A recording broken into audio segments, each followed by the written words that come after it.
Hey, everybody. Good Friday morning. Top of the morning to you. It's the weekend. Seemed like the week went by quick, didn't it?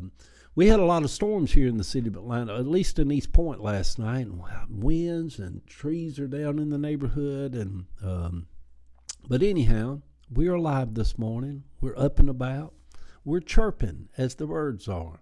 The Morning Post this morning, Eddie William Sellers, coming to you from his little dining room here in East Point, Georgia. The Morning Post this morning is, why do birds start chirping before daylight? A garden is never perfect, and yet it is perfect at all times. Over the years here at Constance's house, the garden is always changing. Yet, every year, it feels perfect, but with a little work that still needs to be done. One year it needed a sweet shrub bush, and when I made mention that I couldn't find any, a sweet customer saw my post and showed up at my shop with a huge one he had dug up out of his garden and brought to me at work. I have found through life that it is mainly people that bring joy into our lives. My brother Joe, my cousin David, John and Sammy, my Aunt Mary, and my mama. The list is long, and as the years go by and I have time to reflect, the list grows longer and longer.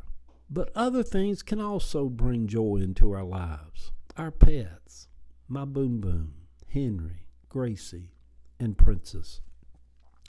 Almost every time I go for a walk through Grant Park, I feel a little moment of joy. Grant Park was our playground as kids of Cabbagetown. I always loved the zoo and the spooky snake house. At one time, my cousins Annette and Paul lived on Boulevard, right across the street from the park. And we all would sit on the front porch and just look out at the park across the street. Maybe some of the best years of my life were when I lived with Annette and Paul. And they were always just so good to me and always made a place for me to sleep. Even though they had kids of their own, we'll always remember the people that made space for us.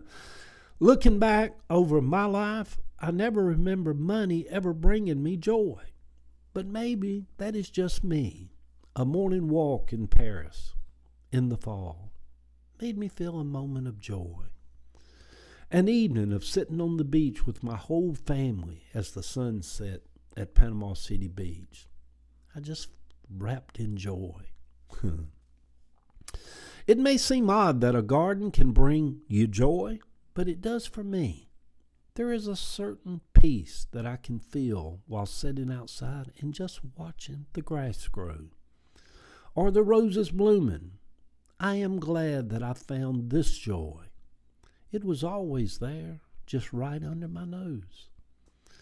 Maybe it was my Aunt Mary that first introduced me to the beauty of plants. While visiting Alabama and some sellers over there that AC, her husband, my Uncle AC, knew as a boy, there was a yard filled with tiger lilies at one of the old houses in Alabama. And Mary said how beautiful she thought they were, and the lady said, well, dig up some and take back with you. She did, a big old box of them. Me and her dug them up. And we planted them by the driveway, and every year they came back more beautiful. I love now the orange lilies with little black dots on them. They remind me of my Aunt Mary. So does the sweet shrub. She would take the little buds and cut little stockings and make little bunches of the buds and put them in the drawers of our clothes in the dresser and chest of drawers, and it would have that sweet shrub smell in our clothes. I have found through life that it is mainly people that bring joy into our lives, and old dogs and cats. But a garden can also bring joy to some of us. It feeds our soul as it feeds the earth. Why do birds start chirping before daylight? I think I have figured it out this morning to remind us that we are alive.